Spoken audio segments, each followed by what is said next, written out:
Buenos días a todos y todas, ¿me están escuchando? Sí, profe. Muy bien, sí, profesor. Perfecto, reitero el saludo de buen día. Vamos a comenzar lo que sería nuestra última clase del día de hoy, de la semana, del mes y también del curso. Terminamos con la clase de hoy porque la clase que viene es el miércoles 30 tenemos el parcial. Vamos a abrirlo 8:30. Si bien a las 8 vamos a conectarnos como la vez pasada por si hay alguna consulta, alguna duda particular, pero el parcial se va a abrir 8:30.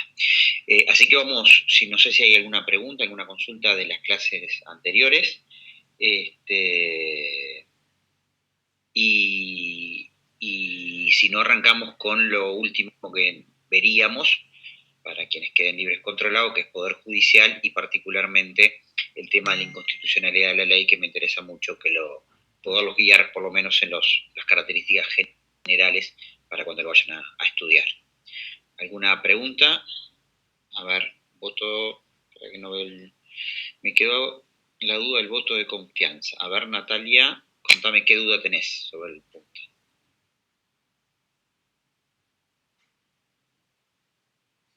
Hola, buen día. Buen no día. entendí bien a qué se refiere, no entendí la explicación que diste de qué se trataba. Vos te referís a ese agregado en la reforma del 96 que el presidente de la República podía pedirle a la Asamblea General o declarar él que no contaba con el Consejo de Ministros con el voto de confianza y se lo pedía a la Asamblea General. ¿Te refieres a esa parte? Sí, exacto, eso. Mira, vamos para que lo ubiquen al 174, perdón.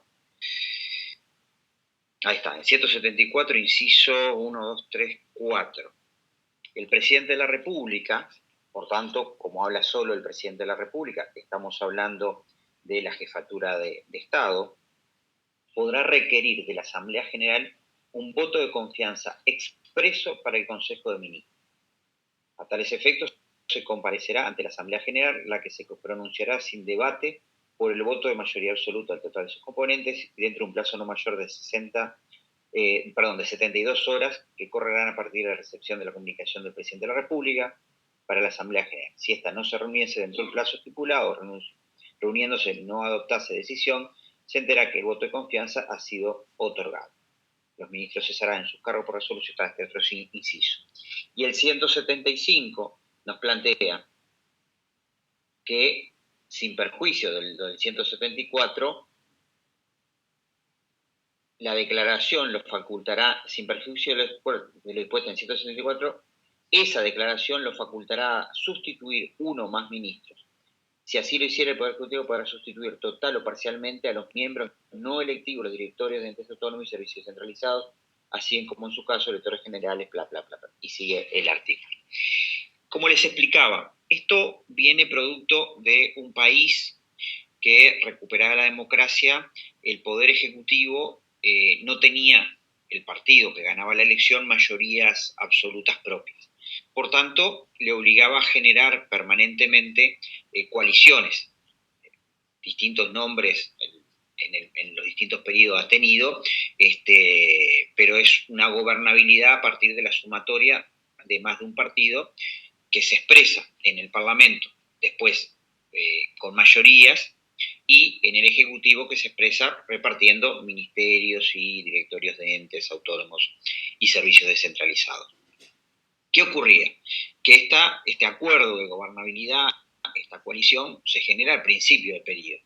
En la medida que va avanzando el periodo, que se votan las primeras leyes de presupuesto, que se votan las leyes o los lineamientos acordados por parte de los distintos partidos, empieza a desgastarse la relación entre los distintos partidos e inclusive puede llegar a pasar, y ha pasado en algunos casos, con el propio presidente.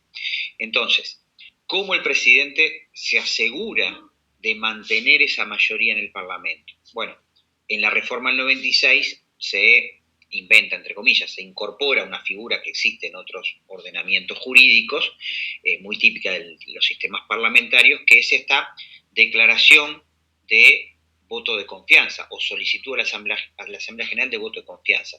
Esto en última instancia, ¿qué quiere decir? Que el presidente le dice a la Asamblea General si respaldan al gabinete o no lo respaldan. La lectura por fuera de lo jurídico, ¿cuál es? Si los ministros que tengo acá sentados, que representan a las distintas sensibilidades que se coaligaron para tener la mayoría en el Parlamento, la siguen manteniendo. Y acá empieza a jugar la opinión pública. ¿Por qué?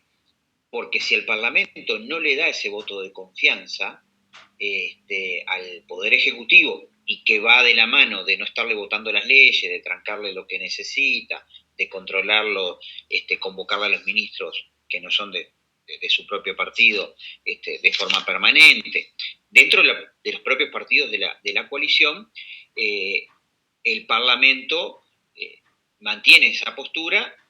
¿Y qué pasa? El presidente se siente, queda libre jurídicamente de destituir a los directores de entes autónomos y servicios descentralizados. O sea, presionar a los partidos y decir, bueno, vos no me apoyás, entonces rompemos la coalición, retiro los cargos que te di y pongo gente de otros partidos. O mía, uno supone que o mantiene un acuerdo con otros, genera un acuerdo con otros partidos, en el caso de una atomización de partidos, que no es el caso de Uruguay, sí se ve mucho más en Italia, en Israel, en España. En España capaz que no tanto, porque son partidos muy chiquitos los que aparecen en el escenario, pero claramente lo que ocurre es el presidente tiene libertad para armar una nueva coalición. Y recupera los cargos como un elemento para poner arriba de la mesa en la conformación de una nueva coalición. ¿Qué puede ocurrir también? Que el Parlamento le dé el voto de confianza. ¿Para qué? Entre otras, ¿cuál sería la lectura de la opinión pública? Le da el voto de confianza, más allá de los tiros y aflojes, para no perder esos cargos. Bueno, entonces, posteriormente, si le di el voto de confianza, tendría que actuar en consecuencia y no ponerle palos en la rueda en el funcionamiento del Ejecutivo. A ver, es un juego político, es un instituto que se incorpora para que en un sistema de coalición el presidente pueda tratar de atar la coalición cuando se le está desatando o efectivamente desatarla y volver a poder armar una nueva. ¿Necesita este instituto para hacerlo? No necesariamente, no necesariamente. Ahora, este instituto lo que le faculta es el juego con la opinión pública y no decisiones personales de cambiar ministros a su sola instancia. Y lo otro elemento es la posibilidad de cambiar a los directorios de los entes autónomos y servicios descentralizados, que si no es un proceso un poco más engorroso. No quiere decir que no lo pueda hacer, pero es un proceso más engorroso. De eso se trata este acuerdo. Después de la reforma del 96, terminó el gobierno de Valle, inmediatamente vienen 3 gobiernos consecutivos del Frente Amplio con mayoría parlamentaria. Entonces, las diferencias que había dentro del propio Ejecutivo eran producto de la propia fuerza política, pero no era de aplicación este artículo para nada, porque no había una coalición con otros, era el propio partido de gobierno que lo solucionaba los diferendos dentro de su propio partido. Ahora estamos nuevamente visualizando un gobierno con coalición de varios partidos. Bueno, habrá que ver si el presidente tiene necesidad o no de utilizar esta herramienta. Está allí, es una facultad que se agrega a el jefe de Estado como el que designa el gobierno. ¿Bien? ¿Quedó un poquito más claro ahora, Natalia? Profesor, muy amable, muchas gracias. Por favor.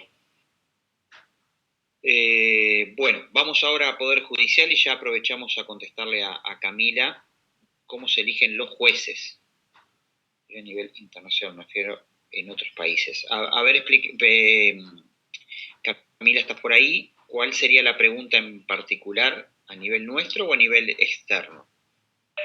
Hola, profe.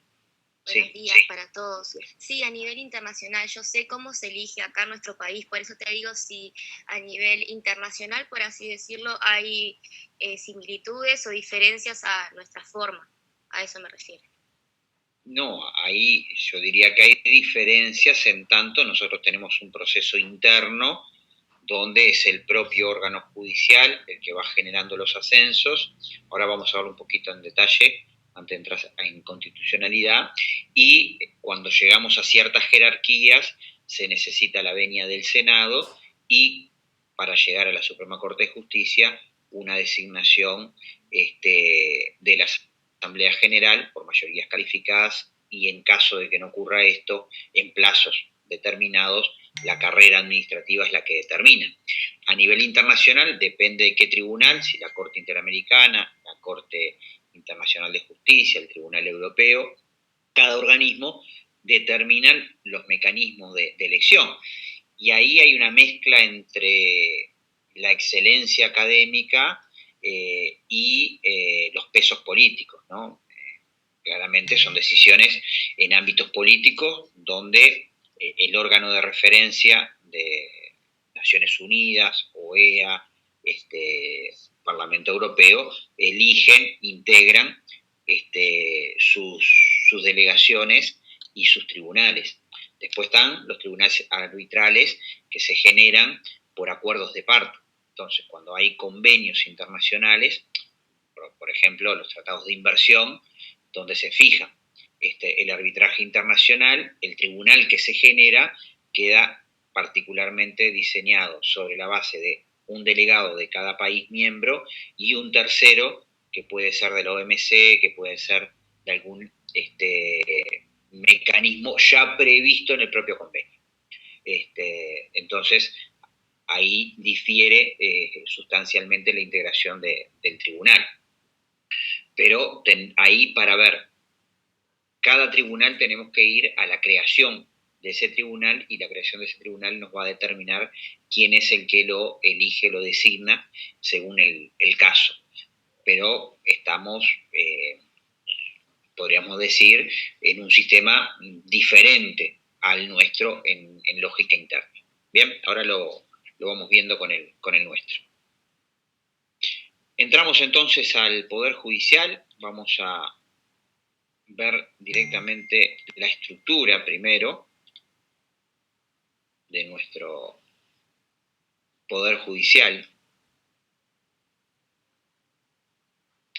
Y en ese sentido, como toda la estructura del Estado en nuestro país, como el Estado en sí mismo, tiene una lógica piramidal, una estructura de jerarquía, y en ese sentido la Suprema Corte de Justicia no escapa a ella. Por tanto, vamos a ver que en la medida que va aumentando la jerarquía del órgano que se trate, se van costando de la pirámide. ¿Por qué? Porque son menos. Entonces, la estructura básica de nuestro Poder Judicial, vamos a ver como jerarca máximo del sistema orgánico, o sea, todo es un sistema orgánico. Dentro del sistema orgánico vamos a tener un órgano que va a ser la jerarquía de ese sistema orgánico. Y ese órgano jerarca del sistema orgánico es la Suprema Corte de Justicia, que es una, integrada por 5 miembros. Ahora lo vemos. Por debajo de la Suprema Corte de Justicia vamos a tener los tribunales de apelaciones, por debajo los juzgados letrados y por debajo los juzgados de paz. Y lo que hay no solo una estructura vertical, sino que también un ascenso gradual en función de antigüedad y calificación. Lo que tenemos que tener claro, sí, es que esta estructura jerárquica, vertical, piramidal, es una estructura de lógica de organización y funcionamiento administrativo. Ahora, en términos de el ejercicio de la función jurisdiccional, cada órgano de estos tiene independencia técnica.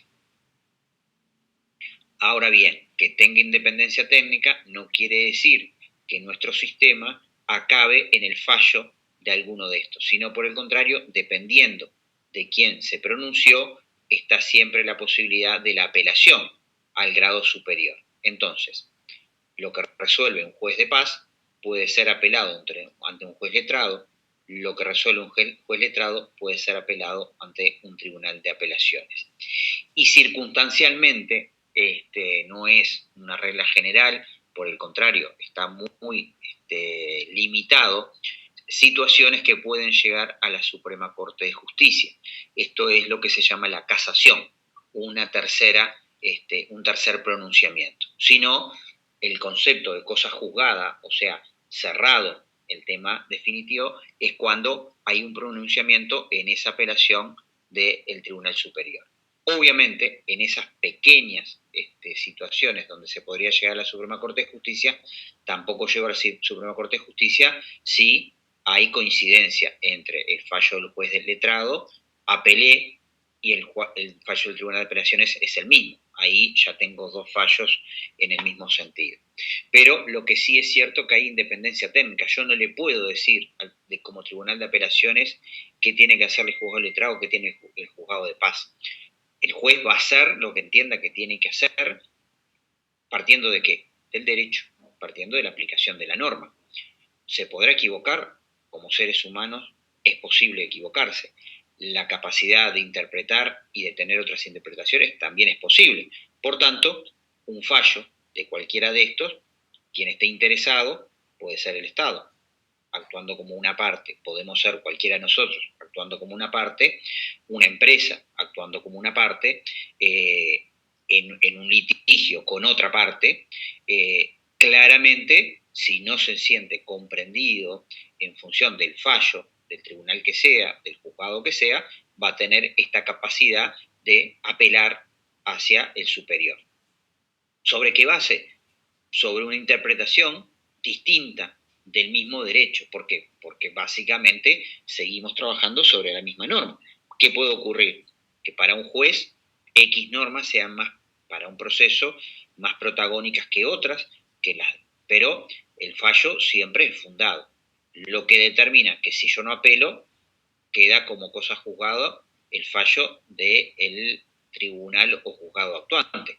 Si apelo, va a quedar parcialmente resuelto hasta que haya un pronunciamiento de la apelación y ahí va a determinar la cosa juzgada y por tanto va a ser obligatorio su cumplimiento.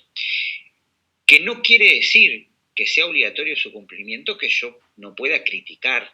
No me acuerdo si era con ustedes que lo analizábamos la otra vez.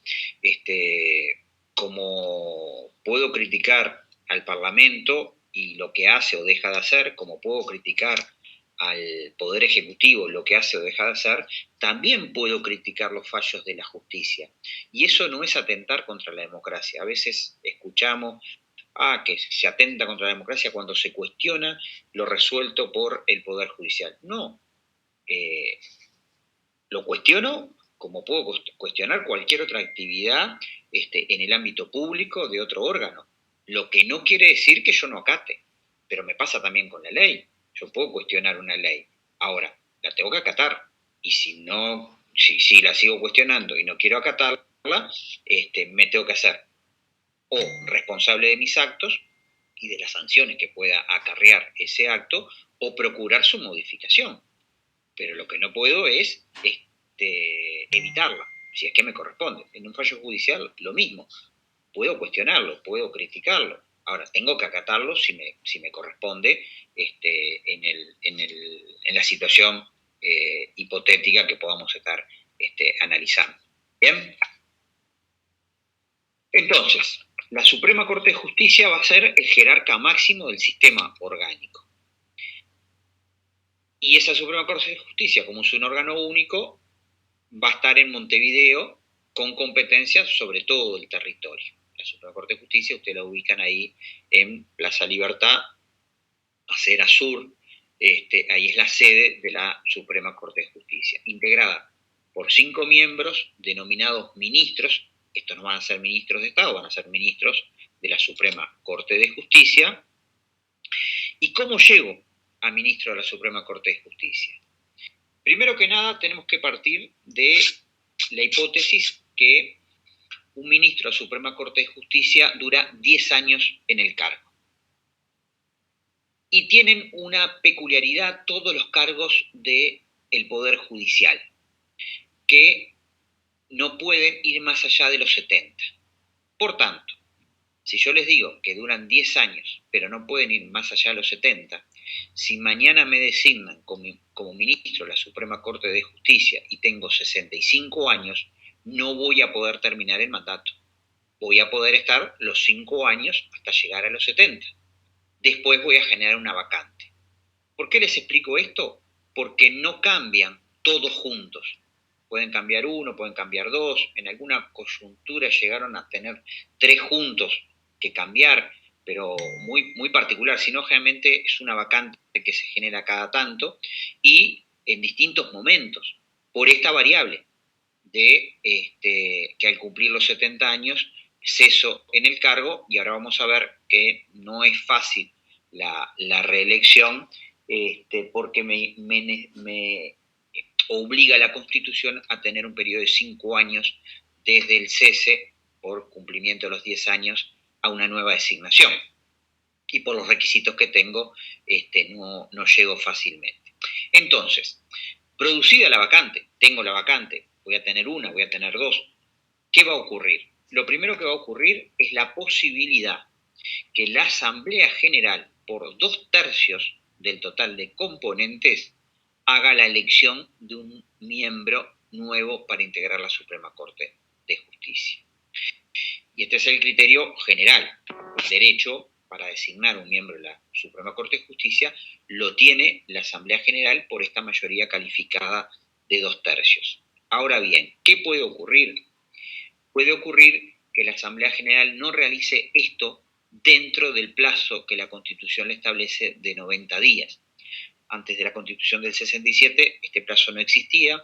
Este plazo se pone a instancia del Colegio de Abogados, la Asociación de Escribanos, de procurar, con lo bueno y con lo malo que tiene, que la decisión, no sacársela al ámbito político, o sea, no sacársela a la Asamblea General, pero si la Asamblea General no logra los acuerdos político-partidarios para una designación dentro del plazo de 90 días, por 2/3, al día 91 asume de forma directa el miembro más antiguo del Tribunal de Apelaciones. Entonces, el ministro del Tribunal de Apelaciones, más viejo no, más antiguo, porque no es un tema de edad, sino es un tema de antigüedad en el cargo, deja el Tribunal de Apelaciones y pasa a la Suprema Corte de Justicia. Pero esto solamente cuando no logro tener una definición de la Asamblea General en 90 días. Entonces, si no se produce esa designación en 90 días, el mecanismo subsidiario va a ser este que les digo, asumir el ministro más antiguo del Tribunal de Apelaciones. ¿Qué puede ocurrir? Que tenga más de un ministro con la misma antigüedad en el Tribunal de Apelaciones. ¿Por qué? Porque generalmente cuando van ascendiendo de tribunales de paz a letrados, de letrados a apelaciones, las designaciones de la Suprema Corte de Justicia, que es una de las tareas que tiene, y la venia del Senado se hacen en paquete. Entonces acá sí tengo a veces la designación de varios ministros el mismo día, por tanto empiezan a correr el mismo plazo. Entonces, cuando tengo más de un ministro con la misma antigüedad, lo que voy a ir a ver es la antigüedad dentro del Poder Judicial o del propio Ministerio Público y Fiscal. Entonces, ahí voy a tomar en cuenta la carrera. Entonces, si habemos 2 ministros que tenemos, vamos a inventar, 15 años en el Tribunal de Apelaciones y nos toca la suerte de poder avanzar a la Suprema Corte de Justicia, ¿cuál de los dos avanza? Y bueno, capaz que uno entró al Poder Judicial de actuario con 18 años y yo recién entré al Poder Judicial con 25 como juez de paz. Bueno, claramente el que tiene más antigüedad dentro de la estructura jurisdiccional es el que entró con 18 años. Por tanto, va a entrar ese, si bien los dos teníamos la misma antigüedad en el Tribunal de Apelaciones. ¿Qué requisitos tengo que cumplir? porque obviamente si no tengo esos requisitos no voy a poder ser ministro de la Suprema Corte de Justicia. 40 años de edad, este es el cargo con mayor edad requerida. ¿Se acuerdan que para ser presidente me pedía 35? Acá me pide 40 la Constitución. Ciudadanía natural o legal con 10 años de ejercicio. Acá también tengo una cantidad de años de ciudadanía legal superior a la que me requería para otro cargo público, exceptuando la presidencia que me la excluía. Y además de los 10 años de ejercicio de la ciudadanía legal, 25 de residencia en el país. O sea que un ciudadano legal puede llegar a ser miembro de la Suprema Corte de Justicia, sí. Ese ciudadano legal podría serlo con los requisitos normales que hasta el momento veníamos viendo para otros cargos, no, porque acá pedimos requisitos muy superiores a los de cualquier otro cargo, ministros, senadores, representantes. Y se acuerdan que yo les decía que el periodo del presidente no podía prorrogarse más allá de los 5 años, que si esto ocurría porque no estaba resuelto el resultado electoral, el presidente le entregaba el mando al ministro de la Suprema Corte de Justicia. Y vemos que ministros de la Suprema Corte de Justicia pueden ser un ciudadano natural o un ciudadano legal. Si el presidente de la Suprema Corte de Justicia es un ciudadano legal, ¿puede asumir en ese caso la presidencia? ¿Qué opinan? No debería poder. Capaz que si en algún momento tipo temporal, hasta que no puede quedar como presidente, pero... Pero con temporal quedaría como presidente. Por tanto, la respuesta es un rotundo no. No puede. Ahí la Suprema Corte de Justicia va a tener que hacer rotación de presidencia, porque no puede un ciudadano legal nunca asumir la presidencia de la República. Más allá de lo que opinemos, si está bien, está mal, jurídicamente. Por tanto, en esa hipótesis que es muy lejana, tenemos que tener claro que si bien puede ser presidente de la Suprema Corte de Justicia, no podría el presidente de la Suprema Corte de Justicia, siendo ciudadano legal, ocupar temporalmente el cargo de presidente si le tuviera que hacerlo. ¿Sí? ¿Alguien tiene una pregunta por allí? Yo, una pregunta. ¿En qué circunstancia quedaría como presidente? Cuando vence el mandato electoral, los 5 años, y no hay proclamación de nuevo presidente. ¿Por qué? Porque hay impugnación de las elecciones, porque la Corte Electoral todavía no proclamó. Entonces, en ese caso no hay prórroga del mandato presidencial. Entonces, el mecanismo que la propia Constitución establece es que el presidente no es que se quede hasta tanto se proclame nuevo. No, cesa el 28, 29, según si toca año bisiesto, de febrero, y asume el presidente de la Suprema Corte de Justicia hasta tanto se proclame al nuevo presidente de la República. No hay mandato superior a los 5 años en nuestro país. ¿Correcto? Sí, no, decime, perdóname. Si fuera legal el presidente de la Suprema Corte, ¿qué hacen? Y va a tener que la Suprema Corte rotar la presidencia en un ciudadano natural. A ver, esto casi no se ha dado. Se utilizó un mecanismo, o a imagen de este mecanismo se utilizó en un momento de interrupción constitucional, como fue la salida de la dictadura en el 85, donde el presidente de facto, Gregorio Álvarez, no le entrega el mando al doctor Sanguinetti, presidente constitucional electo, sino que en el medio le entrega el mando al presidente de la Suprema Corte de Justicia, y el presidente de la Suprema Corte de Justicia en aquel momento, el doctor Diego Bruno, se lo entrega a Sanguinetti. Si bien ahí teníamos todavía interrupción constitucional, se utiliza de cierta manera este mecanismo para que el traspaso sea de un civil a otro civil y no de un militar a un civil. Ahí hay muchas interpretaciones, que los civiles no querían recibirlo de los militares, que los militares no querían entregárselo a los civiles, pero bueno, más allá de eso, el dato objetivo es que fue así el proceso. Tuvimos por un mes, o menos de un mes, al doctor Diego Bruno como presidente de la República, hasta que el 1 de marzo asume la presidencia el doctor Sanguinetti. Pero si no, esto es un recurso que la propia Constitución establece a una limitación que pone, que es que no pueda postergarse el mandato más allá de los 5 años. Seguimos entonces. El otro requisito, acá ya no es solo para la Suprema Corte de Justicia y para todo el Poder Judicial, lo vamos a ver, no es solo el tema de la edad y la ciudadanía. Además, para la Suprema Corte de Justicia, como requisito, me va a tener un requisito técnico que hasta el momento yo no veía en ninguno de los otros cargos. Acá me va a requerir que por lo menos tenga 10 años de antigüedad como abogado o haber ejercido la judicatura o el Ministerio Público por 8 años. Entonces, puedo ser abogado o puedo venir del propio Poder Judicial habiendo sido juez, y en ese caso me baja la cantidad de años que me requiere. Con esto, ¿qué queremos decir o qué es lo que tenemos que interpretar?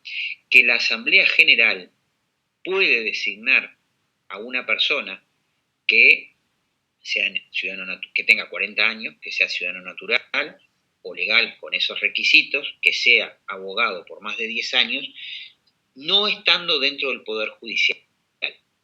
¿Correcto? No tiene por qué designar a miembros del Poder Judicial para integrar la Suprema Corte de Justicia. En general, la Asamblea General termina eligiendo a algunos de los ministros del Tribunal de Apelaciones, a veces en el orden de jerarquía que les tocaría a los 90 días, otras veces alterando un poquito el orden en función de los acuerdos, pero recayendo en miembros de la propia judicatura. Pero no es un requisito excluyente. La Constitución deja la puerta abierta a que pueda ser designado otra persona.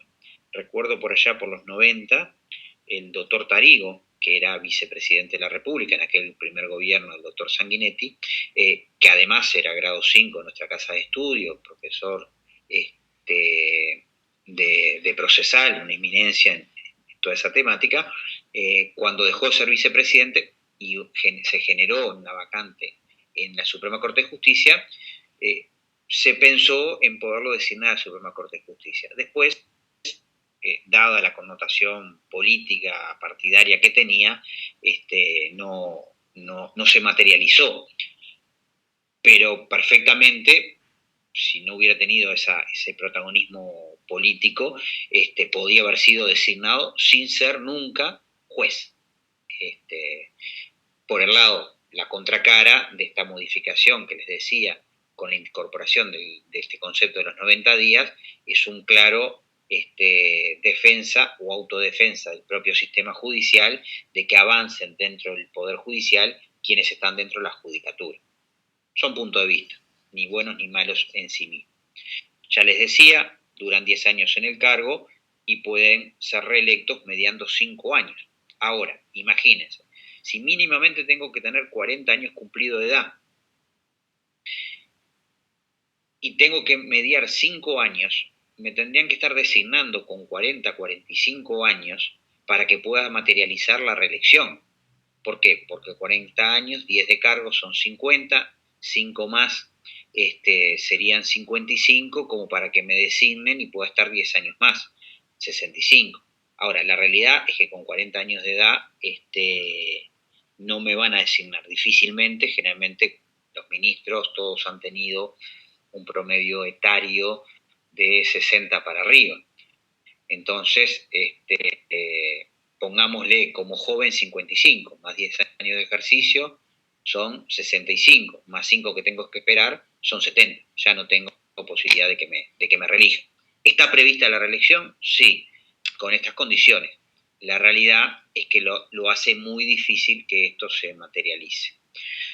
¿Cómo cesan? Bueno, renuncia obviamente, fallecimiento sin discusión, incapacidad de superviniente, la destitución, cumplir los 70 años de edad, esto que les decía en particular, y el juicio político. Recuerden que los ministros de la Suprema Corte de Justicia también son pasibles de juicio político. El 239 en adelante van a ver las distintas competencias de la Suprema Corte de Justicia, en particular son competencias de organización de los tribunales, salvo el tema de la casación, esto que les decía como como segunda apelación, tercer fallo interno en una causa. Y obviamente en esa organización administrativa también la organización jurisdiccional, o sea, el nombramiento de los jueces letrados, de paz, defensores de oficios y demás. Una competencia particular, que la vamos a ver en detalle ahora, en cuanto terminemos de ver esta estructura rápidamente, es lo que decía de la inconstitucionalidad de la ley. Por debajo de la Suprema Corte de Justicia tenemos los tribunales de apelación.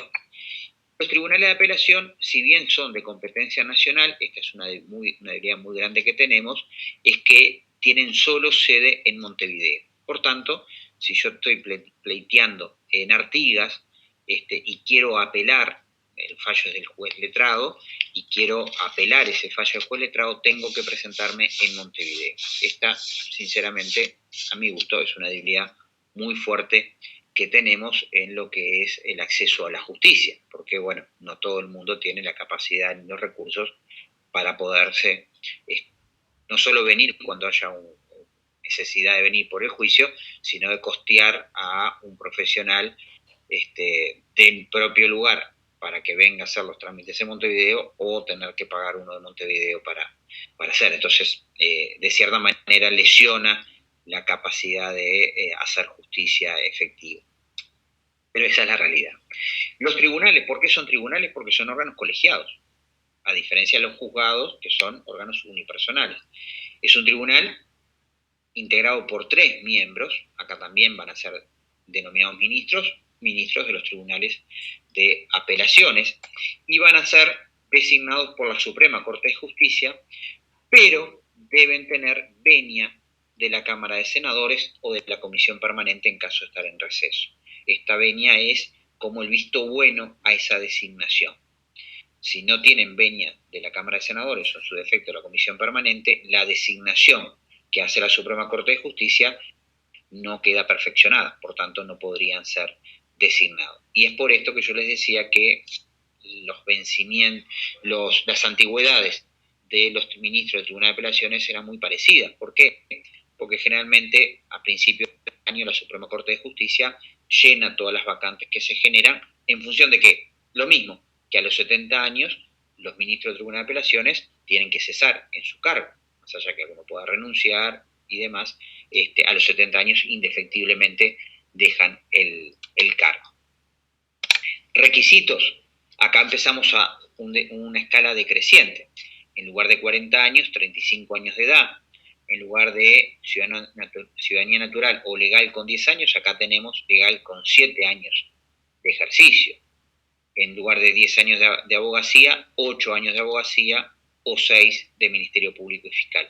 Ustedes háganse en un esquema, cuando vayan a estudiar, cuando lean esto en la Constitución, en los libros, vean en un esquemita cómo a nivel que va decreciendo la estructura jerárquica, también van de 2 en 2, básicamente reduciéndose la cantidad de años de ejercicio profesional, tanto en la profesión de abogado o en el ejercicio de la judicatura.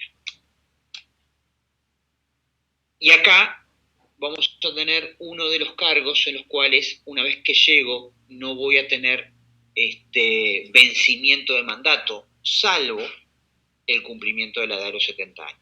O sea, acá, una vez que llegué al Tribunal de Apelaciones, permanezco como ministro del Tribunal de Apelaciones. ¿Hasta cuándo? Hasta que cumplo 70 años o hasta que, en función de que tenga la antigüedad, pueda asumir la Suprema Corte de Justicia, o que, obviamente, como decíamos hoy, la Asamblea General designe mi nombre para ocupar el cargo.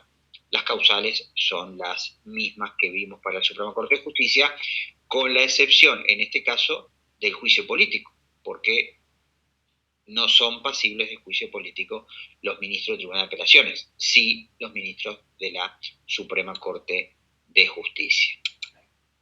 ¿Cuál era el que estaba por debajo? Los juzgados letrados. Acá ya hablamos de órganos unipersonales. No tenemos un número determinado, el número cambia. Hace unos días salió una solicitud a la Suprema Corte de Justicia, que creo que ya aprobó o está aprobando el Parlamento, de las cámaras ya lo aprobó, de dictar una ley a efectos de dejar en suspenso la creación de tribunales, de juzgados letrados en violencia de género, basada en género, por cuestiones operativas. Bueno, ¿esto por qué? Porque hay una ley que determinó la creación de esos juzgados. Entonces, la Suprema Corte de Justicia tiene que cumplir la ley. Para no cumplir la ley necesita otra ley que efectivamente prorrogue o lo modifique o lo prorrogue en los plazos que establece. Pero esto se hace por ley. No quiero entrar a confundirlo con las materias y demás porque no viene al caso para nosotros. Y los juzgados letrados están en las capitales de los departamentos. Entonces, tanto en Montevideo, por materia, vamos a tener un juzgado laboral, administrativo, civil, familia y demás. En el interior lo mismo. En el interior lo que puede ocurrir que un mismo juez tenga encargado más de un tribunal letrado, un juzgado letrado, con iguales materias. Pero en general la vocación sería a que los juzgados letrados estén repartidos por materia. Como les decía, acá es un juzgado porque es un cargo unipersonal, a diferencia del tribunal que es pluripersonal. Y en ese caso, la designación la hace la Suprema Corte de Justicia, generalmente lo hace sobre la lógica de promover a los jueces letrados. Los asciende a juzgado letrado, y para ser juez letrado debo tener 28 años cumplidos, si no, no me pueden designar, no me pueden promover, ciudadanía natural o legal con 4 de ejercicio, ser abogado con 4 años o integrar el Ministerio Público de Fiscal por 2 años anteriores. Y en este caso también voy a estar como juez letrado, ¿hasta cuándo? Hasta que la Suprema Corte de Justicia me pueda promover al Tribunal de Apelaciones. Y siempre y cuando esa promoción de la Suprema Corte de Justicia cuente con la venia del Senado o la Comisión Permanente. Si no, voy a estar siendo juez letrado, voy a cambiar de materia de juez letrado, me van a pasear por todo el país, pero es algo que yo ya sé, porque cuando fui juez de paz ya me pasó eso, no a mí, que no tengo nada que ver con los juzgados, sino a un juez de paz. No arranca siendo juez de paz en Montevideo, empieza siendo juez de paz posiblemente en Artigas, pasa por Rivera, lo llevan a Paysandú, lo traen para Rocha, lo mandan para Durazno, después a Canelones y capaz que después llega a Montevideo. Bueno, en el juzgado letrado hacen también el mismo periplo. Cuando avanza un juez de paz en Montevideo, promovido a juez letrado, no es que es promovido a juez letrado en Montevideo. Eso sería para la persona tremendo golazo. En general va a ser promovido a juez letrado en Artigas. Y bueno, tiene que irse a Artigas a cumplir la función de juez letrado hasta que lo designen en otro juzgado letrado, hasta llegar a Montevideo nuevamente. Los mismos criterios de cese que veíamos para los demás cargos. Y el juez de paz, también un órgano unipersonal.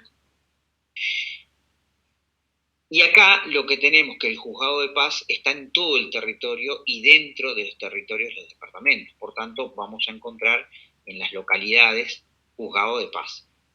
Esos juzgados de paz son designados directamente por la Suprema Corte de Justicia, no necesitan ninguna otra anuencia. Obviamente hay una escuela de la judicatura, generalmente ha cambiado el criterio y es, una vez que se reciben de la escuela de la judicatura, son designados jueces de paz. Anteriormente eran designados de forma directa los profesionales, y en este caso es en el único que, además de cumplir los 25 años de edad, la ciudadanía natural, y de ser abogado, se es factible que pueda ser escribano en el interior del país. Es en el único caso donde un no abogado, pero sí escribano, puede ser juez de paz. Ahora bien, ese juez de paz que fue designado siendo escribano no va a poder ascender nunca al juzgado letrado, porque el requisito para el juez letrado es solo ser abogado. Puedo serlo en esa localidad del interior, pero no voy a poder ni serlo en Montevideo como juez de paz, ni ser promovido a juzgado letrado, y obviamente si no soy promovido a juzgado letrado no voy a ser promovido a ningún otro cargo, porque los requisitos ya los vimos. Y en este caso sí hay un plazo para el cargo, que son 4 años, pudiendo ser removidos en cualquier momento, pero también pudiendo ser reelectos en el cargo. Y las causales de cese son los mismos. Después habría todo un tema de competencias y materia por los cuales se dividen los juzgados en términos territoriales y demás, pero no viene el caso para nuestro curso. Lo leen después si quieren, pero no es lo importante. Perdón, Lo que Carlos, sí... tenías una pregunta de Agustín. Bienvenida, profesora. Estoy hace rato, por suerte terminó temprano la reunión. Bien. ¿Cuál es la pregunta? Que decía que él dice si la última trayectoria antes de caer en Montevideo no era Maldonado, pero en realidad no está establecido. Es como lo que pasa es que eso es como medio una creencia popular de que si vas ascendiendo y los departamentos pasan a Maldonado, como que seguramente el próximo paso. Claro, pero el próximo paso en Montevideo. Sí, pero son más. No hay ninguna norma que eso lo establezca así. Podés volver a Artigas. Claro, ni tampoco hay una norma que establezca el orden en realidad, en que van ascendiendo. Generalmente sucede como decís, que generalmente lo designan en lugares que son más lejos de la capital y a medida que van ascendiendo se van acercando, pero tampoco no es en todos los casos. Y el fundamento, para que lo tengan en cuenta, de esto, creer o reventar, es poder formar al juez en distintas materias. Dicho sea de otra manera, si yo estoy en Montevideo, nunca o muy difícilmente conozca sobre el tema abigeato. Entonces, cuando me voy a Tacuarembó, posiblemente vea mucho más de robo de ganado y de materias agrícolas que de aduanero. Ahora, si estoy en Rocha, si estoy en Rivera, posiblemente me encuentre con temas más asociados a cuestiones de aduana, y así sucesivamente. Entonces, en ese traslado de conocer distintas realidades, también voy conociendo distintas materias. Pero bueno, esto va de la mano de lo que no vimos, porque me parece un exceso para nuestro curso, además del corto tiempo que tenemos, lo que hace referencia a la materia y la cuantía de cuándo voy a un juzgado letrado, cuándo a un juzgado de paz.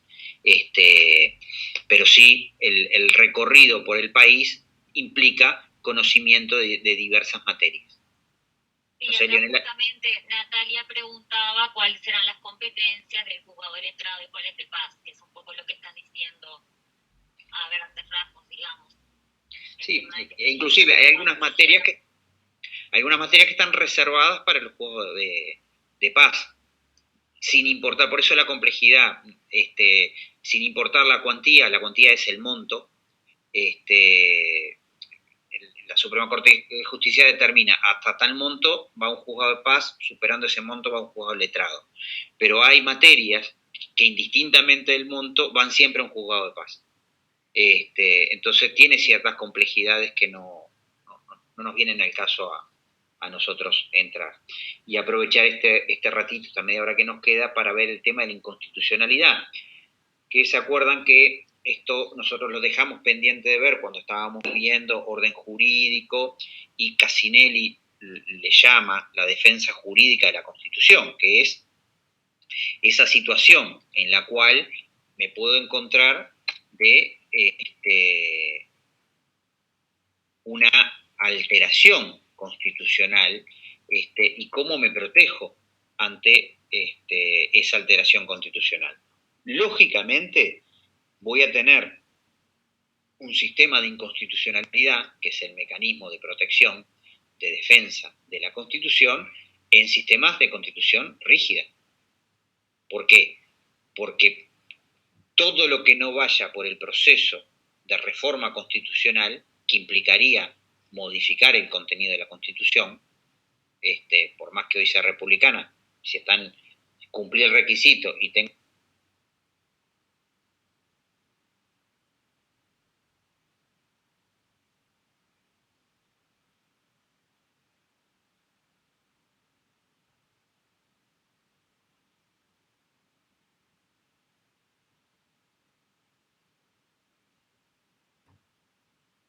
pasa a ser constitución, entonces no violo nada, porque es lo que...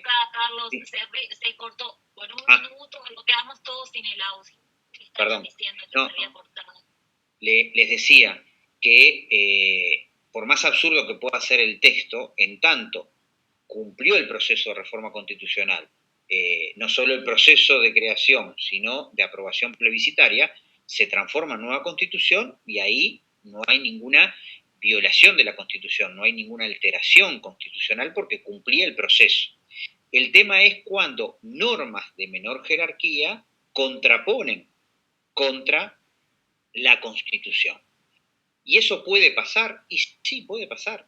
Cuando veíamos el orden jurídico, ¿qué decíamos? Que era una construcción humana, como construcción humana, falible, y lo que tengo que buscar son mecanismos de protección.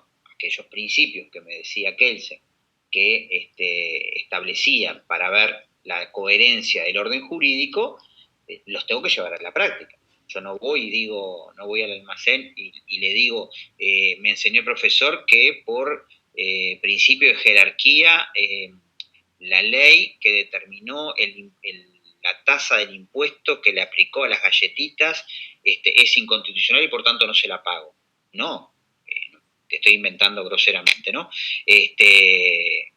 Voy a tener que, si yo tengo esa creencia, esa convicción, tengo un interés directo, personal y legítimo en el marco de esa norma que altera mis derechos, proceder a pedir la inconstitucionalidad de la ley para que posteriormente esa ley no se me aplique. ¿Sobre qué base? Aquel principio, que una norma de menor jerarquía no podía contraponer a una de mayor jerarquía. Hay que tener cierta coherencia. Entonces, es esto lo que del artículo 256 en adelante la Constitución establece como el proceso de inconstitucionalidad de la ley. Pero para hablar del proceso de inconstitucionalidad de la ley, tenemos que hablar de los sistemas de inconstitucionalidad, donde Uruguay nuevamente tiene la particularidad o la peculiaridad de no tener un sistema calco de ninguno de los sistemas clásicos, sino por el contrario, toma cosas de uno y cosas del otro. ¿Cómo caracterizaríamos nuestro sistema de inconstitucionalidad? Ustedes lo tienen allí, lo están viendo, como concentrado. ¿Por qué? O contraponiendo con qué, con los sistemas difusos. El sistema concentrado es aquel donde hay un único órgano que resuelve la inconstitucionalidad. Ese único órgano para nosotros es la Suprema Corte de Justicia, el órgano jerarca del sistema orgánico Poder Judicial. ¿Qué sería un sistema difuso? Lo que vemos generalmente en las películas norteamericanas, donde más de un tribunal puede fallar sobre la inconstitucionalidad de una ley. En nuestro sistema es concentrado, es único. Pero además de ser único, otra característica es que es judicialista. ¿Esto qué quiere decir? Que ese órgano que declara la inconstitucionalidad es un órgano del Poder Judicial, ejerce función jurisdiccional. Y en este caso tenemos sistemas como el austríaco, que es un órgano externo al Poder Judicial. Tenemos el sistema francés, aunque es un control a priori, no posteriori, pero tenemos entonces un sistema judicialista concentrado. ¿Por qué? Porque el órgano, el único órgano que declara la inconstitucionalidad de nuestro país, además es el jerarca del Poder Judicial. Sin duda es concentrado y judicialista. El norteamericano sería judicialista sí, pero difuso, a modo de ejemplo. Y la otra característica que puede ser la más cuestionable o la que más nos complica entender a veces es de efecto concreto. O sea, el efecto del pronunciamiento de la Suprema Corte de Justicia determina que el fallo de la Suprema Corte de Justicia solo va a ser aplicado a mi situación. Si mañana el Parlamento dicta una ley, esa ley nos afecta de igual manera a la profesora y a mí. Los dos tenemos un interés directo, personal y legítimo contra esa ley. Ella pide la inconstitucionalidad de la ley y la Suprema Corte de Justicia dice sí, la ley número tal efectivamente viola la Constitución por estos fundamentos. Se nos deja de aplicar a los dos porque los dos estamos en la misma situación jurídica, los dos estamos lesionados por la misma ley. Por lo que estamos viendo, este efecto concreto, la respuesta es no. Solo a ella se le deja aplicar, a mí se me sigue aplicando. ¿Hasta cuándo?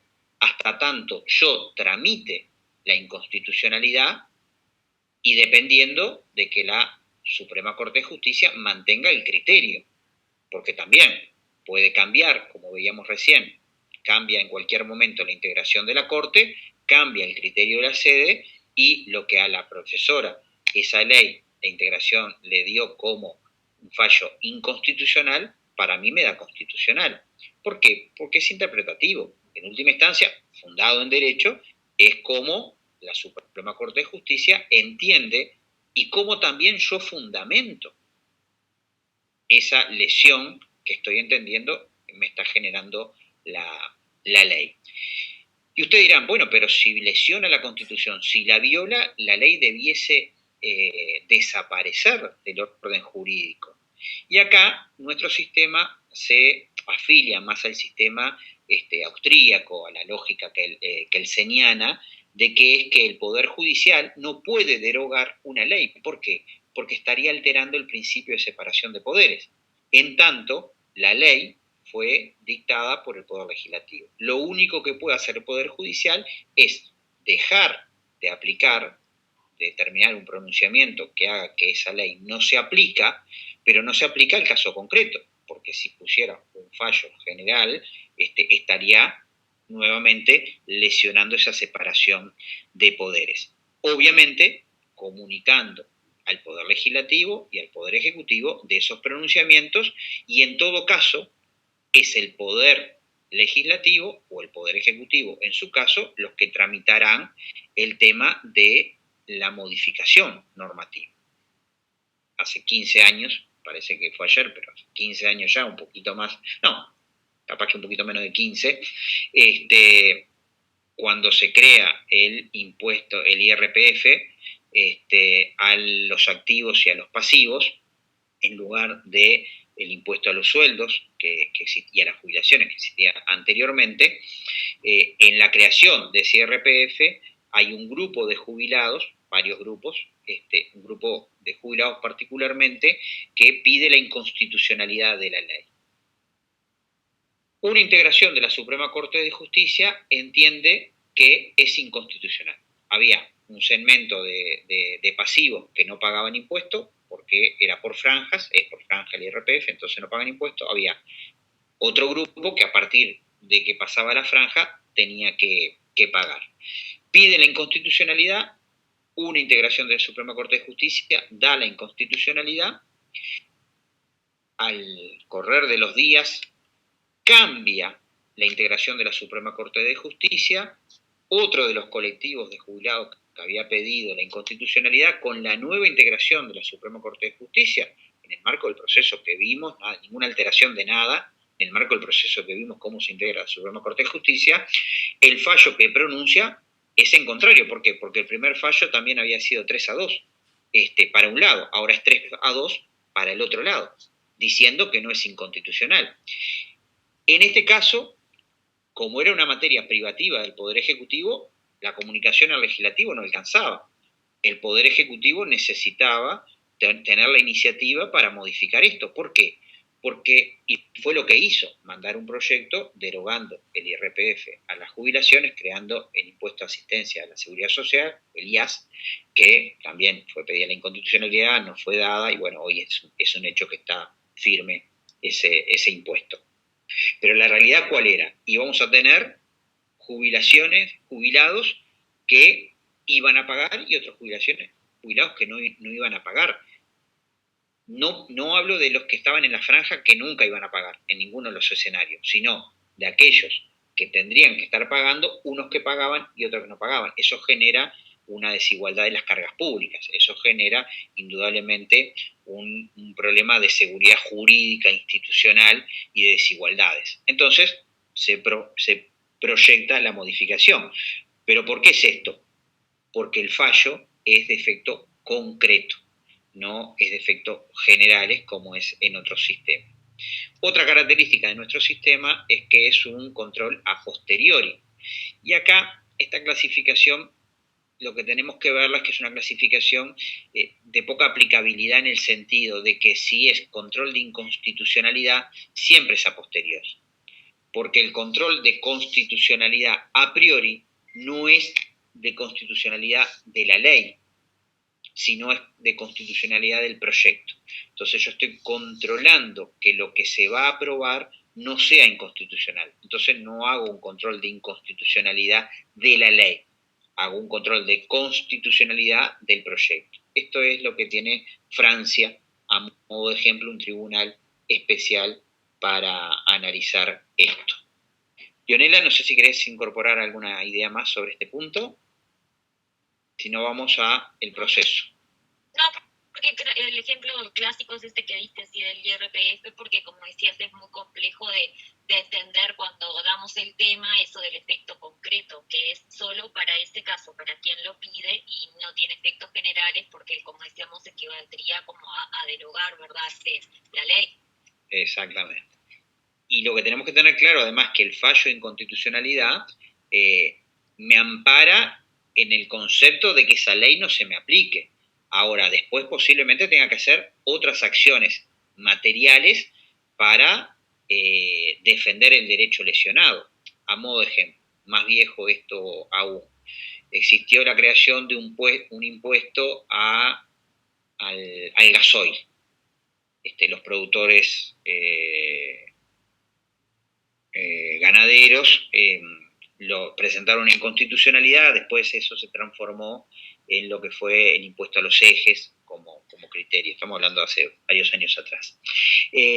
Cuando el camionero, el productor, iba a la estación de servicio a cargar gasoil, no iba con el fallo de inconstitucionalidad a decirle de los 20 pesos que sale el gasoil me tienen que cobrar 18 porque los 2 de impuesto a mí la Suprema Corte me lo declaró inconstitucional.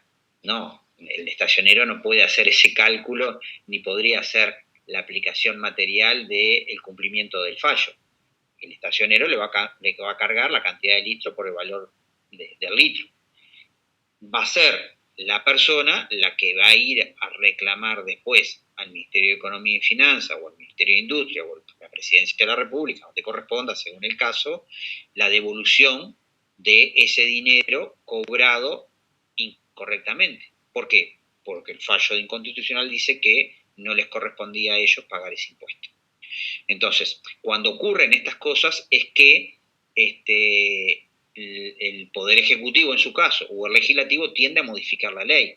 Pero la realidad también, que me corrija la profesora, hay una cantidad de fallos de inconstitucionalidad que no llevan de suyo una modificación legal. ¿Por qué? Porque son casos muy aislados. Sí, estaba recordando que otro ejemplo, que es más reciente, que fue la modificación del proceso laboral. Por ejemplo. Que ahí también, cuando recién se modificó, lo que sucedió es que varios demandados entendían que era inconstitucional ese nuevo procedimiento y, como decís, lo que tuvo que hacerse fue, bueno, por parte del Parlamento, recoger esas inquietudes, porque, como decís, también si se plantean muchos recursos de inconstitucionalidad y la Suprema Corte de Justicia, si lo entiendes, sería como lógico sí considerar esto, ¿verdad?, y modificarlo. Pero jurídicamente tampoco es obligatorio. Exactamente. Va a quedar librado en la voluntad del legislativo o del ejecutivo provocar la modificación, en tanto no hacerlo implicará todos los costos, no solo económicos, sino administrativos, de trámite, cuando es reiterado. Cuando son casos aislados, individuales, y generalmente no proyectan la modificación. Porque volvemos a lo mismo, no necesariamente una ley que para mí es inconstitucional y logré demostrar por qué, para otro lo es. Entonces no es que todas las inconstitucionalidades son violación de la Constitución flagrante, no, son formas distintas de interpretar, porque generalmente, y ahí vamos a los tipos de inconstitucionalidad, son de carácter material, o sea, son referentes a el contenido, y ahí a la interpretación dentro del contenido de cuáles son los derechos protegidos en la Constitución y cómo la ley lesiona esos derechos.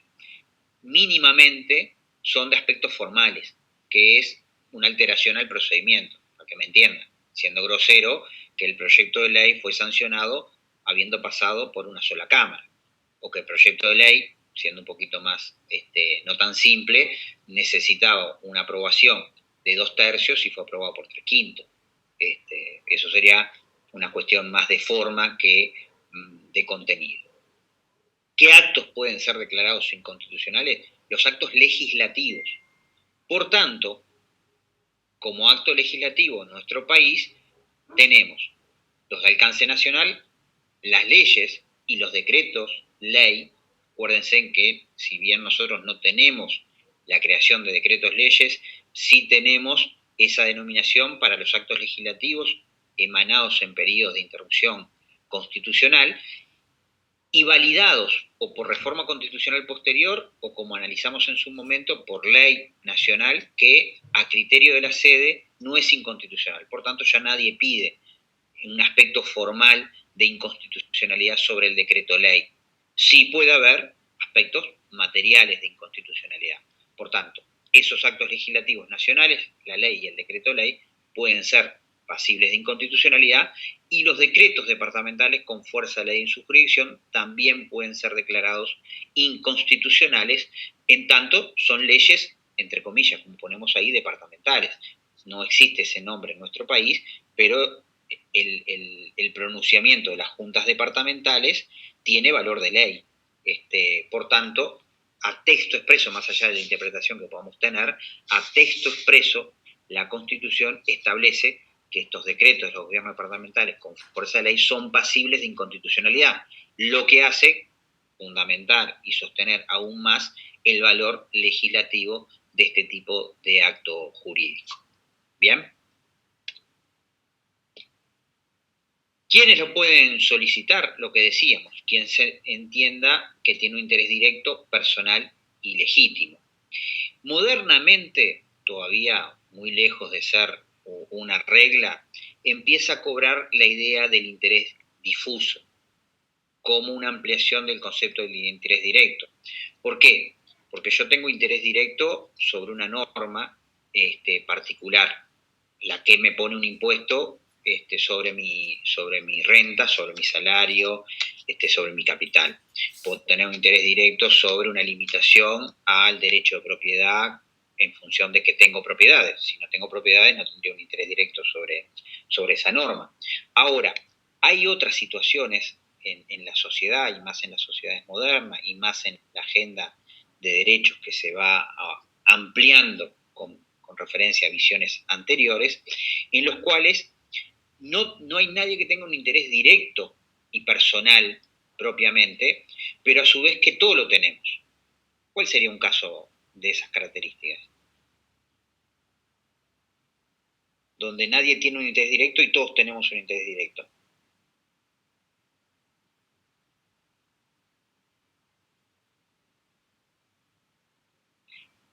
O no me escuchan y se cortó, o a nadie se le ocurre.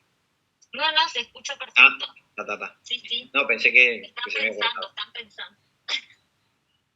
Bueno, les contesto. Acá hay alguien que contesta las garantías. ¿Las garantías? No. sin, no sé, No, mucho más sencillo. El medio ambiente, por ejemplo. El tema hablar de medio ambiente hoy es algo que todos lo tomamos como algo natural, la protección del medio ambiente, la generación de gases invernaderos, la capa de ozono y demás. Piensen en esto, hace 50 años atrás a nadie le interesaba. El desarrollo industrial y varios avances en esa característica se dieron indiscriminadamente contra el medio ambiente, algunos dicen, ahora lo estamos pagando. Entonces, eso es lo que se llama, simplificando mucho, el interés difuso. Una cuestión donde nadie tiene un interés particular sobre el tema, pero todos tenemos. Entonces, modernamente la doctrina está empezando a aceptar que también esos intereses difusos podrían ser pasibles de poder ser considerados en una acción de inconstitucionalidad. ¿Qué vías tengo para presentarme? Y ahí ustedes lo van a leer en la Constitución, está muy claro. 2 que son dentro de un procedimiento judicial y una que está por fuera de un procedimiento judicial. La vía de acción, yo no tengo un procedimiento judicial, sino que en la vía de acción yo me presento de forma directa a la Suprema Corte de Justicia a entablar, a solicitar esa inconstitucionalidad, donde voy a tener que claramente determinar qué ley es la que estoy cuestionando y los fundamentos de por qué estoy cuestionando esa constitucionalidad. Pero esto lo hago directamente a la Suprema Corte de Justicia, la Suprema Corte de Justicia se pronunciará y me dará un fallo que yo haré validar en esto que le decía, ir al Ministerio de Economía después a pedirle la devolución de todo lo que pagué por impuesto al gasoil cuando a mí no me correspondía pagar. Claro, ese sería el ejemplo que diste al principio del IRPF. O sea, También. sale la ley creándose impuesto, el que considere que eso lo lesiona en un interés directo, personal y legítimo, puede pedir la inconstitucionalidad. Exactamente. Es un ejemplo de vía de acción directa, ¿verdad? Tal cual, sin generar ningún procedimiento judicial. Las otras 2 vías, la vía de excepción y la vía de oficio, se dan dentro de un proceso judicial. ¿Esto qué quiere decir? Que tengo un juicio entablado, y en ese juicio entablado, una de las partes en un juicio, sacando el juez, que para él queda reservada la vía de oficio, las partes pueden ser el actor y el demandado, el fiscal, podrían cualquiera de ellos estar pidiendo la inconstitucionalidad. La piden en el juicio, pero ¿qué dijimos desde el principio? El fallo de inconstitucionalidad es de la Suprema Corte de Justicia. Por tanto, si el juicio es en un juzgado de paz, si el juicio es en un tribunal de apelaciones, si el juicio está en juzgado de letrado o en un tribunal de apelaciones, ninguno de ellos puede resolver sobre esa materia, porque la inconstitucionalidad está reservada a la Suprema Corte de Justicia. Por tanto, el proceso va a quedar detenido, se va a elevar a la Suprema Corte de Justicia, la Suprema Corte de Justicia va a resolver, va a comunicar y el juicio va a seguir. ¿Sobre qué base? Diciendo que la norma se puede tomar en cuenta porque no hay inconstitucionalidad, o determinando que hay inconstitucionalidad y por tanto que esa norma no puede ser tomada en cuenta al momento que el juez haga el pronunciamiento final de sentencia. Ustedes dirán, bueno, pero pueden no tomarla en cuenta. Bueno, pero una vez que está planteado, puedo no tomarla en cuenta, pero no puedo excluirme porque, por esto que les decía al principio, todo fallo tiene una revisión a solicitud de parte en una apelación y por tanto mi apelación directa va a ser: no se tomó en cuenta tal norma que era el que defendía mi derecho, por el cual ahora me están diciendo que no lo tengo. Entonces, el juez no puede decir no porque era inconstitucional, porque no le corresponde a él valorar la inconstitucionalidad, le corresponde a la Suprema Corte de Justicia. Por tanto, tiene que elevar el caso. Y el caso no lo resuelve la Suprema Corte de Justicia. La Suprema Corte de Justicia lo que resuelve es la constitucionalidad o no de la ley que se está poniendo en cuestión. Con ese fallo seguirá en el tribunal o en el juzgado que esté el tema resolviéndose. No hay pronunciamiento de la Suprema Corte de Justicia sobre el fondo del asunto. Y en este sentido, en lo que es el Código General de Proceso en el proceso de inconstitucionalidad, se hizo una incorporación muy interesante, que es la sanción a los abogados que utilicen este instituto como chicana. La chicana, básicamente, se le llama vulgarmente a poner trabas en un proceso para ganar tiempo. Y era muy común poner pedidos de inconstitucionalidad para estirar los plazos de los juicios. Ahora, si esto se hace y queda en evidencia que efectivamente era solo para ganar tiempo, el abogado que patrocinó esta solicitud puede ser sancionado. Esto es un avance en términos de no hacer dilación de los plazos de los juicios. Y en la vía de oficio es el otro actor dentro del proceso, que es el juez. ¿Por qué? Porque ninguna de las partes puede entender que la norma que está en cuestión sea inconstitucional, pero el juez, que es el que tiene que fallar en última instancia, tener la duda razonable de la constitucionalidad o no, y él no puede decir que no aplica una ley porque entiende que es inconstitucional. Él tiene que tramitar ante la Suprema Corte de Justicia esa solicitud de inconstitucionalidad y a partir de esa resolución actuar en consecuencia. Y ahí después, obviamente, el pronunciamiento final al respecto. ¿Sí, Leonela? Sí, bueno, el efecto concreto ya lo mencionamos. No sé si tú querés incorporar. Respecto a la vía de excepción, que el ejemplo sería el que les dimos, por ejemplo, el proceso laboral, que fue cuando se cambió, entonces varios demandados, como dije, entendían que era inconstitucional esa ley y lo que se hacían era se interponían los recursos de inconstitucionalidad y se demoraban muchísimo más, o sea que el efecto fue totalmente contrario al que se buscaba y bueno, después fue que se consideró. Ese sería un ejemplo de vía de excepción. Y el de oficio, creo que el ejemplo que más se escuchó, por lo menos en la prensa, fue aquel tema sobre la interrupción voluntaria del embarazo, que en realidad hubo una pareja en el cual el que va a ser el padre interpuso, creo que fue en definitivo un recurso de amparo, pero la jueza entendió que la ley de interrupción voluntaria del embarazo era inconstitucional. Que bueno, ahí igual hubo obviamente un error de procedimiento porque la jueza es como la que entiende cuando en realidad correspondía elevar el expediente para que en ese caso la Suprema Corte decidiera la inconstitucionalidad. Pero se me ocurre que esos son ejemplos para darles de cuál sería vía de excepción y vía de oficio. Como decías, la vía de oficio cuando el propio juez entiende que o tiene dudas respecto en el caso en el cual está entendiendo si una ley es constitucional o no. Totalmente de acuerdo. Bueno, con esto estaríamos redondeando Poder Judicial y el elemento sustantivo dentro del Poder Judicial, que nos parecía importante que por lo menos se lo presentáramos al momento que ustedes lo estudien, tengan algún elemento de reflexión adicional, que es este tema de la inconstitucionalidad.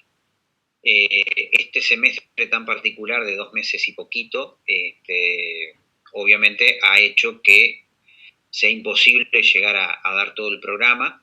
Nos han quedado temas importantes y muy interesantes, como todo el tema de la descentralización por servicio y territorial, que no pudimos más que mencionarla de pasada. Todos los sistemas orgánicos autónomos, Tribunal de Cuentas, Corte Electoral, Tribunal de Contenciosos Administrativos, que podríamos decir que son casi poderes del Estado, cuando algunos ya lo identifican como poderes del Estado también, pero que más allá de si son poderes o son sistemas orgánicos, integran la jerarquía superior de nuestra estructura estatal.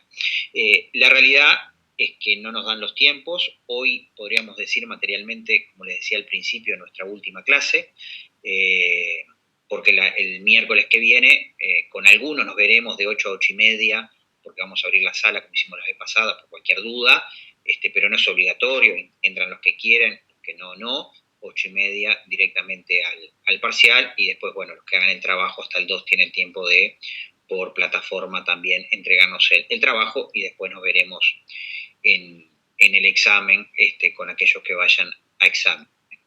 De mi parte, pedirle las disculpas del caso por todos la falta de claridad que podíamos tener, la de precisión y y si no cumplimos las expectativas que tenían, también las disculpas del caso. Entiendan que para nosotros tampoco es fácil dictar clase a través de mirar una computadora y no saber quién está del otro lado y la interacción ser muy, muy débil. Pero bueno, es preferible siempre tener un contacto, un vínculo, a no tener nada. Así que, de mi parte, agradecidos a ustedes y agradecido a la profesora que también me acompañó este año, haciendo posible que pudiéramos llevarlo mejor. Si no estuviera ella, indudablemente, para mí sería muy engorroso poder mantener todo el curso y además hacer todos los controles y demás. Lo mejor, espero que les vaya lo mejor en el parcial, los que lo hagan, los que puedan exonerar, que exoneren, y más que nuestra materia, que lo que hayamos hecho nosotros es aportarles para la formación como personas, como universitarios y con perspectiva de integrantes de una comunidad. Con título o sin título, eso es un paso circunstancial y complementario. Lo importante es que nos formemos como personas para integrar una comunidad. Así que de mi parte, simplemente gracias por aguantarme y disculpas por todo lo que puedan entender que no estuve a la altura. Leonela, te paso la palabra. Bueno, muchas gracias y también agradecerles a todos. Se trata de temas que son muy complejos, muy interesantes, sin lugar a dudas, y que van a seguir profundizando a lo largo de la carrera. Que no dejen de leer, que no dejen de estudiar, que nunca se termina eso en realidad de hacer. Y bueno, que también estamos a las órdenes para el parcial, para después para el trabajo, si tienen dudas, que pueden consultarnos a través de la plataforma. O sea, porque si bien nos vamos a ver el miércoles, pero quedaremos en contacto. Y bueno, y si no, los que no, que tengan que ir a exámenes, nos veremos ahí, pero también que quedamos a las órdenes para lo que necesiten. Correcto. Eliana nos pregunta ahora, Sí. que tiene una duda con referencia a si en el segundo parcial se alcanza la nota de 8 para poder entregar monografía. No, es en el primer parcial que tenían que tener 8, como les escribimos, con 7,5, con más de 7,5, redondeamos para arriba y aceptábamos las monografías también. La monografía tiene que tener más de 6 y el promedio de los parciales tienen que tener 9 o más para exonerar. Esa es la regla. Para hacer el trabajo es con el primer parcial, para exonerar es el trabajo monográfico, una vez habilitado, con nota de 6 o más, y el promedio entre los parciales con nota de 9 o más. No sé si ahora, Eliana, te quedó más claro, si no, abrí el micrófono, si era esto lo que preguntabas o era otra cosa.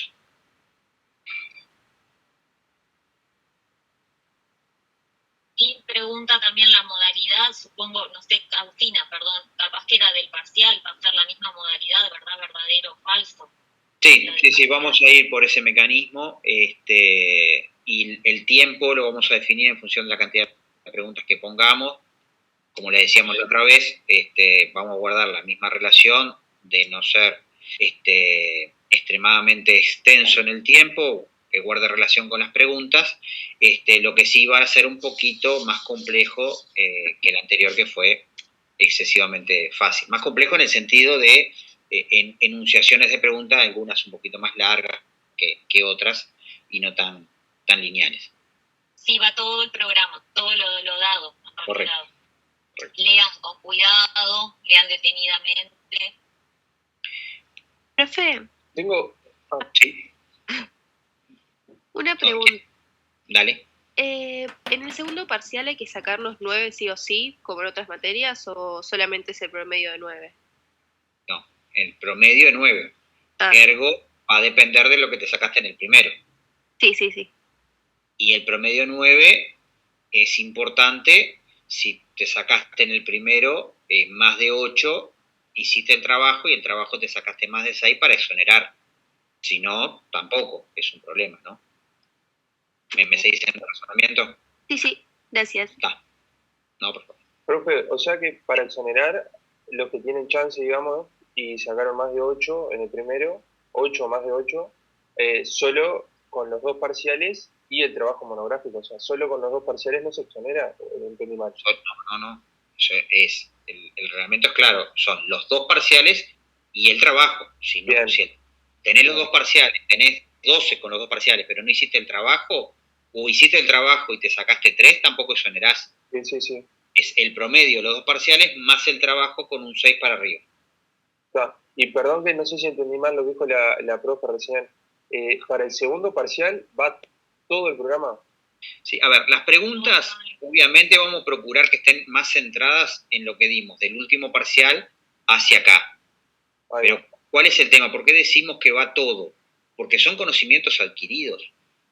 Entonces, si vamos a hablar de función legislativa, que lo vi, el tema de las funciones jurídicas, en lo que fue para el primer parcial, esos conceptos adquiridos los aplico cuando estoy viendo elaboración de la ley, porque es función legislativa, ¿entendés? O la función jurisdiccional cuando veo Poder Judicial. Entonces, en ese sentido es que decimos, usted no me puede decir, pero eso era del parcial anterior. No, eso es parte del proceso de formación en un tema donde se va escalando en conocimiento. Bien, y tengo una última pregunta y ya dejo para algún otro compañero si tiene otra duda. Para la elección del tema de la monografía, ¿algún consejo? No, vieron que les dejamos libre el escenario de utilizar todo el programa, inclusive los temas que no dimos. A mí se me ocurre que como consejo igual que sean concretos, ¿verdad? Que de repente no sea un tema como un título y abarcar mucho porque tenés una que no, la extensión no es mucha y aparte se te va a facilitar el trabajo, me parece, si dentro de un tema de repente elegís un aspecto y no todo el tema en general, pero como dijo el profesor, igual es libre. Es como, eso es más que nada un consejo personal. Se me ocurre a veces que es mejor agarrar un aspecto de un tema. Profe, y perdón, ¿hay una hora límite para entregar la monografía el día viernes o hasta las 11:59 se puede? Seguramente lo vamos a cargar hasta 11:59, así está. Gracias. Se toman el viernes entero para entregar. Pregunta Santiago sobre los temas que llegamos a dar. Para el parcial va a ir hasta acá, hasta inconstitucionalidad. Por tanto, para el examen, para los libres controlados, también va a ir hasta acá. Los libres, va todo el programa. Pero ¿por qué les hago esta aclaración? Porque el libre puede quedar con nosotros, pero puede quedar con otro profesor o profesora. Y por tanto, capaz que ellos llegaron, a ver, nosotros los temas que no dimos difícilmente los pongamos, posiblemente los estudiantes que vengan libres tampoco le toquen esos temas, porque así nos tenemos que hacer 2 cuestionarios. En el primer periodo estamos calculando que se van a presentar mucha gente, entonces tenemos que ver cómo también vamos simplificando esas cuestiones. Pero el programa es todo. Entonces, al que va libre, tome en cuenta que el programa es todo. Profe. ¿Sí? Sí, una pregunta. ¿La modalidad del examen ya se decidió que es virtual oral o aún no está definido eso? La definición del consejo para el periodo anterior y que por tanto, dada la situación que sigue relativamente incambiada, por suerte con una tendencia un poquito a la baja, pero incambiada en términos generales, entiendo que no hay margen para que sea distinta en términos de la virtualidad. La definición anterior fue oral virtual. En el grupo de la noche me comentaron que una cátedra solicitó, dado la cantidad de estudiantes que tenía, poder hacer un régimen de virtualidad pero escrita.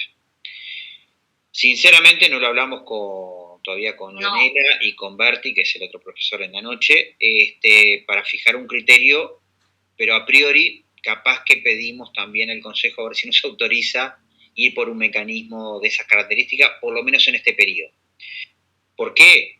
Porque podemos llegar a tener más de 200 estudiantes mínimo queriendo dar el examen. 200 estudiantes en un régimen oral, o es un sacarlos como chorizo, 2 preguntas se equivocan y van para afuera, y nos parece injusto ese régimen. Dar un examen oral implica, y más en virtualidad, poder darle espacio a ustedes que puedan analizar la pregunta, reflexionar, y eso llevaría mucho tiempo. Imagínense, en 200 terminamos dentro de un mes de tomar examen. Entonces, vamos a ver, una cosa, el criterio general de facultad...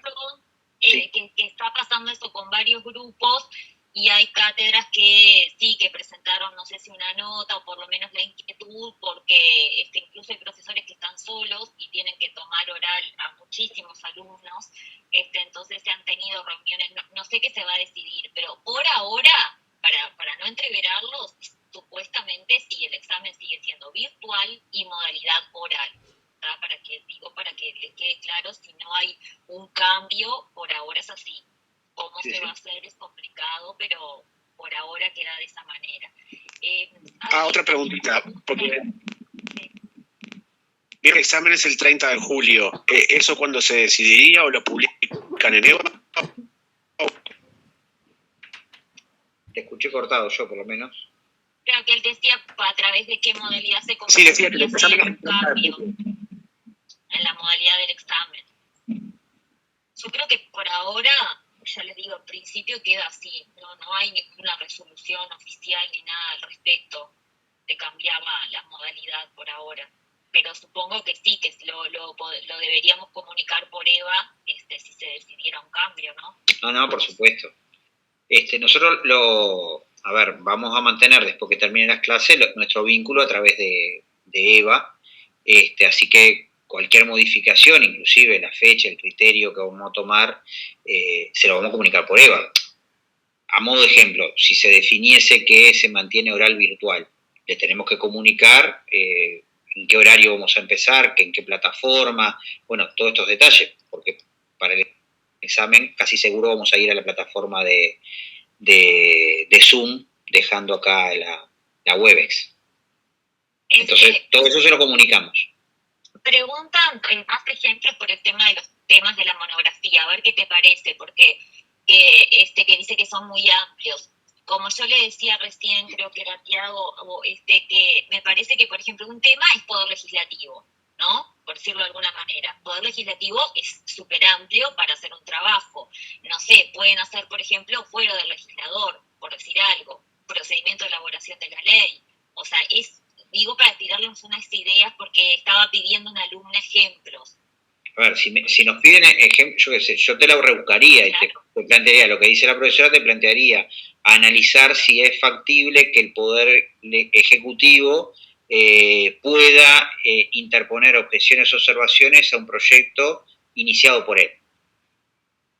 ¿Se puede, no se puede? ¿Por qué? Bueno, pero ahí te desgrano, te voy a una partícula de un tema general.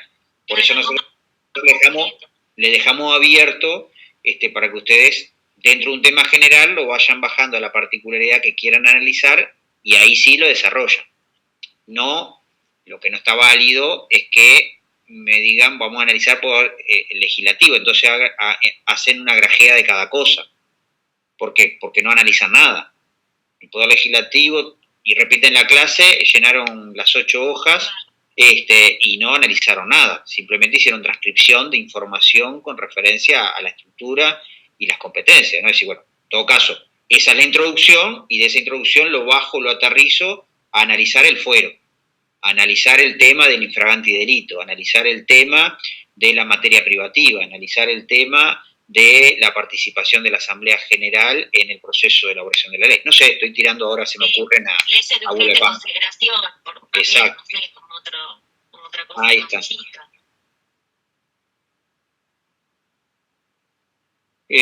Una duda, ¿no te hace falta en segundo parcial para exonerar si en el primero me saqué 8? Tendrías que sacarte 10, porque son 10, 18, dividido 2, me da 9, ¿no? ¿Estoy en lo correcto? ¿Es esa la pregunta de Eugenia? Sí, creo que sí.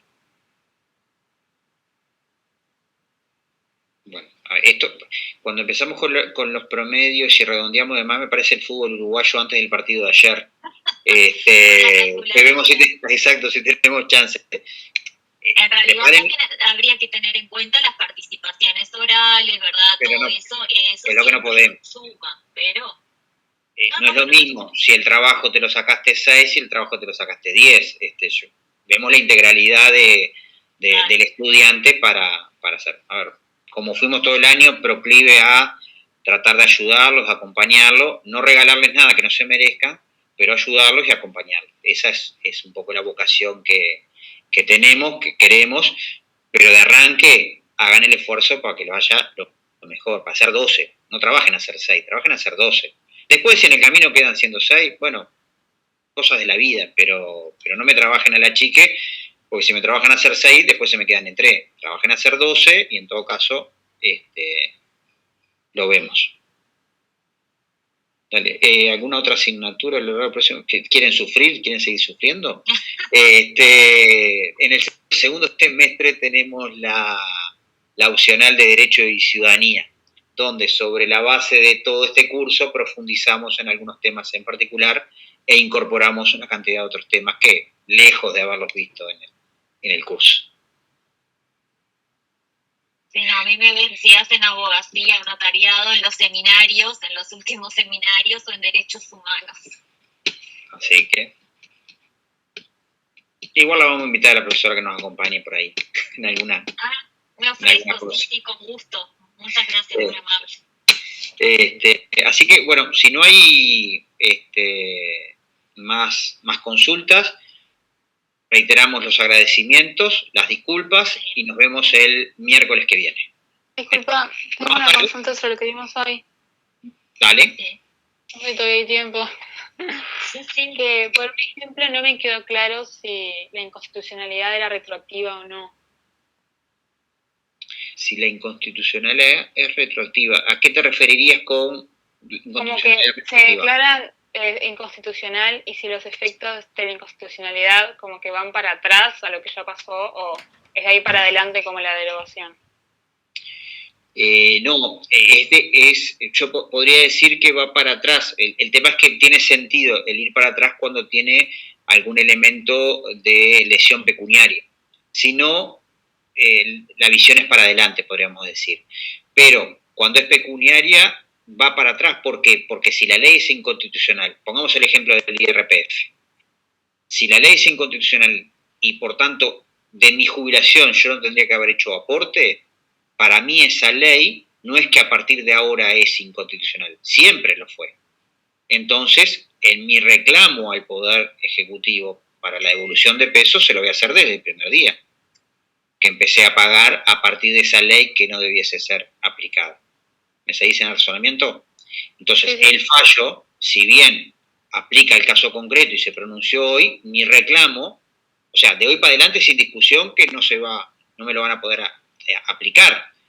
Voy a comunicar al BPS para que me lo deje de aplicar, a diferencia de lo que era el impuesto al gasoil. Pero en lo que es la reparación, yo le voy a pedir al Poder Ejecutivo que me devuelva la plata que me cobró indebidamente. Porque si la ley inconstitucional es del primer día inconstitucional, no es a partir de hoy. Salvo, también otra salvedad, que yo haya entrado a partir de este momento en la situación jurídica. ¿Por qué? Porque posiblemente yo antes no hubiera tenido el interés directo personal legítimo. Entonces, para atrás no le puedo reclamar nada. Le tengo que reclamar a partir de que entré en el proceso en el cual esa ley me es aplicable a mí. Anteriormente no me era aplicable, por tanto no tengo nada que reclamar para atrás. No sé, Leonela, si estás de acuerdo en este razonamiento. Sí, capaz que decirle que el tema es que la ley no pierde vigencia ni antes ni después de la inconstitucionalidad de la declaración. Lo que hace es que no se aplica para ese caso. No es tanto que tenga que ver con el tema de la vigencia de la ley, porque la ley sigue vigente. La ley no se deroga, no se aplica para quien no tiene la inconstitucionalidad, ¿verdad? Correcto. No sé, ahí sí te quedó más claro, Elisa. Sí, todo bien, gracias. ¿Alguna otra pregunta? Bueno, si no la hay, nos despedimos. Nos vemos el miércoles en el parcial. Bueno, gracias, que pasen bien. Chao, chau. Muchas gracias. Miércoles. A ustedes.